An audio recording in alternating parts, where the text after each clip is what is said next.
Hello दोस्तों, आज हम बताएंगे किसान पंजीकरण कैसे करें। धान गेहूँ खरीद हेतु किसान पंजीकरण। तो उसके लिए FCS UP क्रोम ब्राउज़र में हम टाइप करेंगे और सबसे ऊपर वेबसाइट खुल जाएगी खाद्य एवं रसद विभाग की। उसी पर हम क्लिक करेंगे। महत्वपूर्ण लिंक के नीचे खरीद हेतु किसान पंजीकरण पर क्लिक करेंगे। तो क्लिक करने के बाद हमारे अगला स्टेप खुल जाएगा। उसमें लिखा रहेगा खरीफ फसल 2023-24 एवं रबी की फसल 2024-25। रबी की फसल पर क्लिक करने के बाद गेहूं खरीद हेतु किसान पंजीकरण पर क्लिक करेंगे और उसके बाद आगे बढ़े पर क्लिक करेंगे। तो उसके बाद दूसरा पॉपअप खुल जाएगा। उसमें लिखा रहेगा सारा डिक्लेरेशन आप पढ़ सकते हैं और पढ़ने के बाद आगे बढ़े पर क्लिक करेंगे। उसके बाद अगला स्टेप खुल जाएगा स्टेप 1 नवीन पंजीकरण। अगर किसान पहली बार पंजीकरण करा रहा है तो नवीन पंजीकरण पर क्लिक करेंगे। उसमें आधार नंबर एंड कैप्चा कोड डाल के हम आगे बढ़ेंगे। अगर किसान दोबारा एप्लीकेशन को रिन्यूअल करा रहा है तो पंजीकरण संशोधन पर क्लिक करेंगे जो स्टेप 2 पे दिखा रहा है। उसमें भी आधार नंबर एंड कैप्चा कोड को भरेंगे और आगे बढ़ जाएंगे। तो फिलहाल हमने नवीन पंजीकरण पर ही क्लिक किया है, तो उसके लिए भी आधार नंबर डाल लेंगे और कैप्चा कोड एंड डिक्लेरेशन पर क्लिक करेंगे और आगे बढ़ेंगे। धान क्रय हेतु तो किसान का नवीन पंजीकरण का पेज खुल जाएगा जिसमें किसान का नाम आधार के अनुसार अंग्रेजी में लिखेंगे।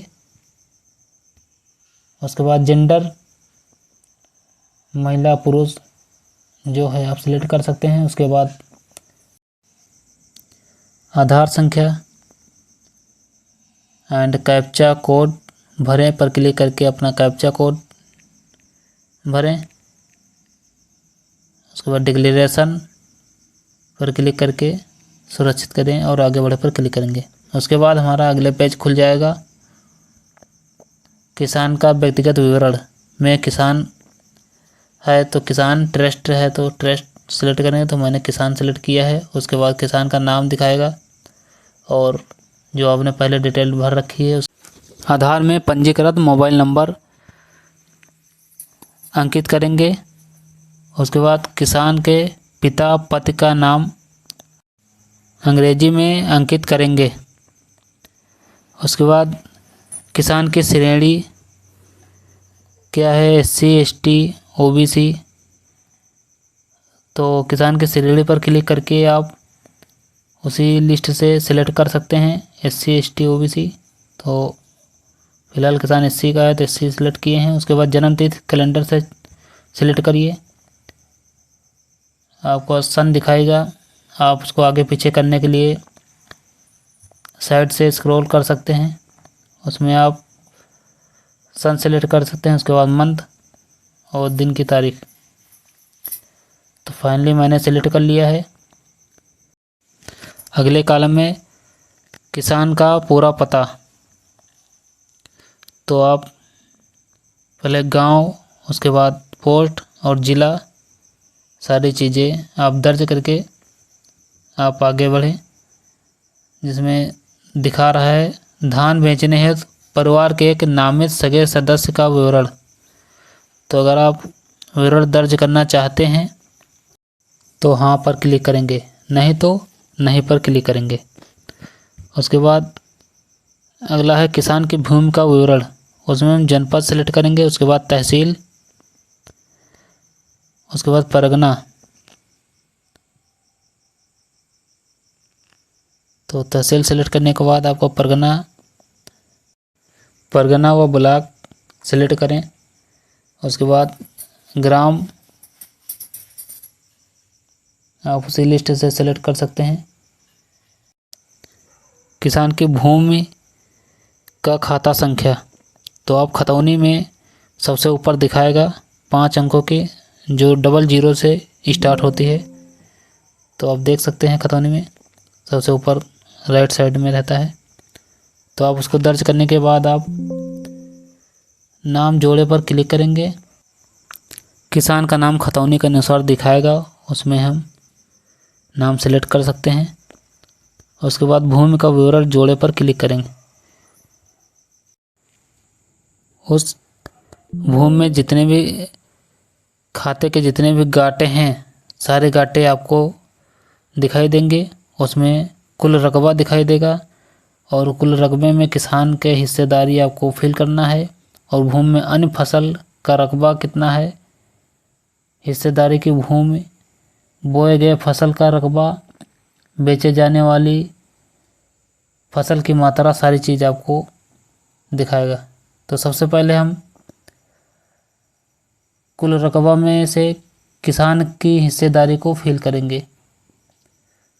तो जैसे आपके 2 भाई हैं तो आप उसका कुल रकबा से 1/2 में हम ज़मीन को एंटर करेंगे।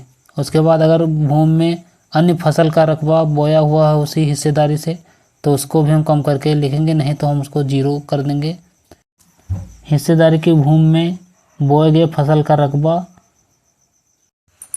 और कुल रकबे में किसान की हिस्सेदारी दोनों सेम ही इंटर करेंगे। उसके बाद दोनों चीज़ दर्ज करने के बाद हमारा डाटा बेचे जाने वाली फसल की मात्रा कुंटल में